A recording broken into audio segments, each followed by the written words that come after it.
Jai Sri Ram. Sri Rama is a Maharshi. Sri Rama himself says, Viddhimam Rishibitulyam Kevalam Dharmamastitam. Dharmamastitam. Viddhimam Rishibitulyam Kevalam Dharmamastitam.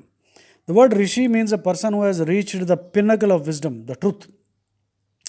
And it also means a person whose utterances are truthful. Maharshi means a great sage.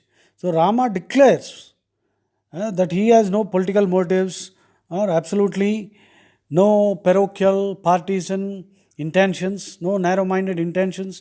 Viddhimam rishibhitulyam kevalam dharmamastitam. Rama is therefore described by the rishis as Satyadharma Parayana. Satyadharma Parayana. Satyadharma Parayana. That means who always aims or ensures that all work is done, all intentions, all thoughts, all deeds, all words, everything is under the guidance, under the foundation of Satya and Dharma. Satyadharma Parayana. Jai Sri Ram. Maricha was the son of Tataka. His life was spared twice by Sri Rama, even though Rama had full opportunity to kill him. And Maricha realized the greatness of Rama and became an ascetic and performed penance at Himalayas. When Ravana wanted him to help, wanted Maricha to help him in abducting Sita Devi, Maricha persuaded him. Maricha persuaded Ravana to give up that idea. And Maricha described Rama as Ramo Vigrahavan Dharmaha Sadhu Satya Parakramaha.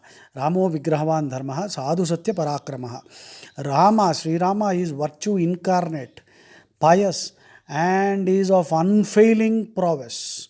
So don't dare to meddle with him. So that was Maricha. Though being a Rakshasa, an Asura actually. Ramo Vigrahavan Dharmaha Sadhu Satya Parakramaha. Now the difference between Rakshasa and Asura. Rakshasa basically means a person who eats human meat. Is a cannibal. And Rakshasa. And Rakshasas exploit humans. Asura is one who fights the Devas. Asuric tendencies. They also have all the vices, but they don't eat human meat. But they war against the Devas. So that is the fundamental difference between Asura and Rakshasa. But we can interchangeably use them to describe people who are extremely mean and who don't deserve to be called human beings in the first place. So Maricha was a very wise person. Ramo Vigrahavan Dharmaha Sadhu Satya Parakramaha. He warned. But Ravana, of course, Viparita Kale. Vinasha Kale Viparita Buddhe. Another incident, an utterance by two people, Shuka and Sarana. Shuka and Sarana are the names of two people whom Ravana deputed to infiltrate Rama's camp and study the army position and all that and give the information. So they crossed the sea and both of them acquired the form of monkeys. You see, these chaps all had yoga siddhis. They had the power.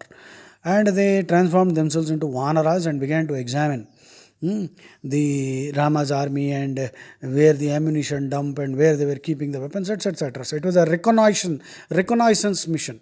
Reconnoiter. R-E-C-O-N-N-A-I, reconnaissance, N-A-I-S-A-N-C. Reconnaissance at a survey. Reconnaissance is a big English word which simply means a surveillance before the actual engagement. That is, sometimes, thieves, robbers, dacoits, they study a place and after 4 or 5 days, then they decide when to attack and whom to attack and how to attack. Even in a war, the drones, they go into enemy territory, take the pictures of the army, the enemy army's position and all that, and based on that, that is the reconnaissance. Reconnoiter is another word, meaning is the same. R-E-C-O-N-N-O-I-T-R-E. Short form is to do a recce, to recce. Interestingly, this is a word into Telugu which we have taken from English. So we often say in Telugu, recce chesaru. R-E-C-C-A is the short form of reconnoiter. So Ravana sends two people to do a recce and they are caught. They were caught by Vibhishana and brought to Sri Rama. And they confessed that they came on a mission to find out all details about Rama's army.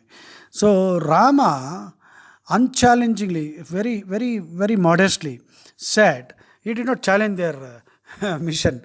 And he said, okay, you can go and visit my entire army and study the entire position and report to Ravana. So this was surprising. So Rama was so confident that all this information is not going to make a difference. So after they returned, while reporting to Ravana, Shuka described Rama, Shuka and Sarana. Shuka described Rama to Ravana as follows. Yasmin na chalate dharmaha yah dharmam na ativartate. Yasmin na chalate dharma yah dharmam na ativartate. Virtue never leaves him. Virtue, yasmin na chalate dharma. Virtue never leaves Rama. Virtue abides in Rama. And he never transgresses dharma. Yah dharmam na ativartate. So again, Ravana's own people, the spies, they went back and reported about Rama in this way. Yasmin na chalate dharmaha yah dharmam na ativartate. He never transgresses dharma. And when Rama visited several hermitages in the Dandakaranya, the sages in the Dandakaranya commented about him. Pitru vratatvam satyancha tvayi dharmascha pushkalaha. They received him with this. They received him with honor and affection and said, Pitru vratatvam, paternal devotion, satyancha, truth, tvayi dharmascha pushkalaha. So they said, they were receiving Rama and they said, you are an embodiment of paternal devotion, truth and righteousness, and they are in abundance in you. Jai Sri Ram. Further about Sri Rama, when he compelled Sita Devi to take the Agni Pariksha, all the Devatas, including Brahma, described Sri Rama as Lokanam Tvam Paro Dharmaha, in all the creation, among all the worlds, you are the ultimate incarnation of virtue. Now, subjecting Sita to Agni Pariksha was to satisfy the public sentiment. You see, it is not that Rama suspected Sita's fidelity. Many Hindus unfortunately do not know this subtler aspect of dharma. Rama was setting an absolute standard of dharma.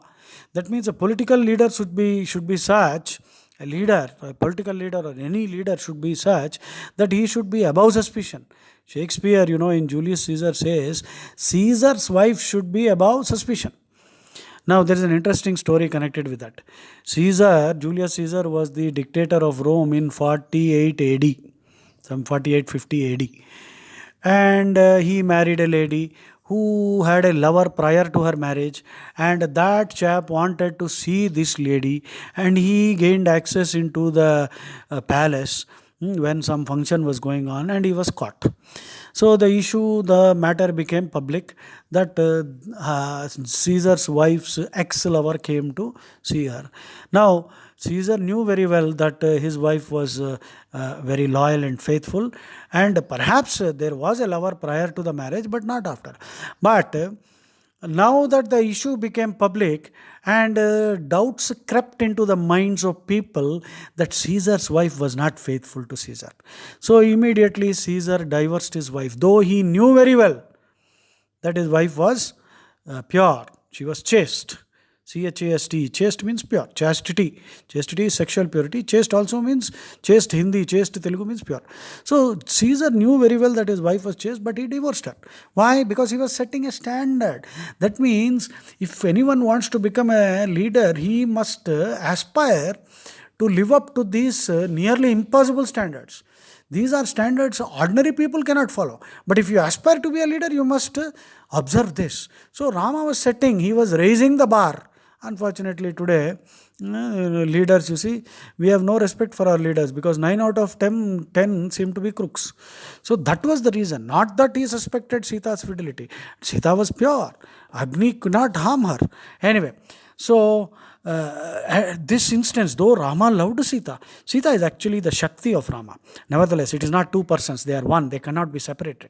That's why we say Sita Ram.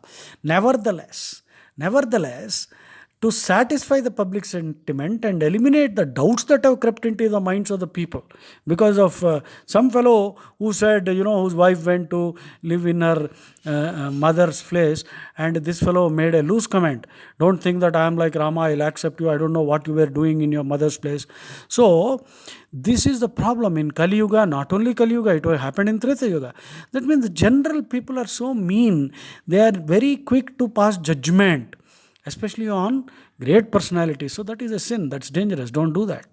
So that is why when Rama subjected Sita Devi to the Agni Pariksha, all the gods and Brahma including described Rama as Lokanam Tvam Paro Dharmaha.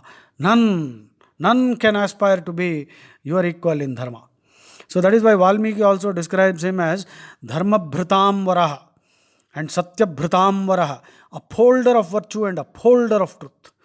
And even Dasharatha said that he can live without Kausalya, he can leave Kausalya, Sumitra, and even the kingdom, and even his own life, but not Rama. Who was not Rama. Dasharatha was very clear. He cannot leave Rama. Ramam Pitruvatsalam. And in fact, Rama himself said that without fulfilling his father's desire or his bidding or order, he would not want to live even 1 hour. Muhurtamapi necheyam jivitam. Muhurtamapi necheyam jivitam. Muhurtam means 48 minutes. So roughly 1 hour. 48. Rama said, Muhurtamapi necheyam jivitam. That means without following my father's instruction, I would not want to live even for an hour. And today, we have sons who disobey fathers and probably even attack them. So it is a sad situation. Of course, unfortunately, fathers are also not living up to the standards. So anyway, we'll stop here. In the next track, we will talk more about how Rama was described by others and discussion on Rama's character. Jai Sri Ram.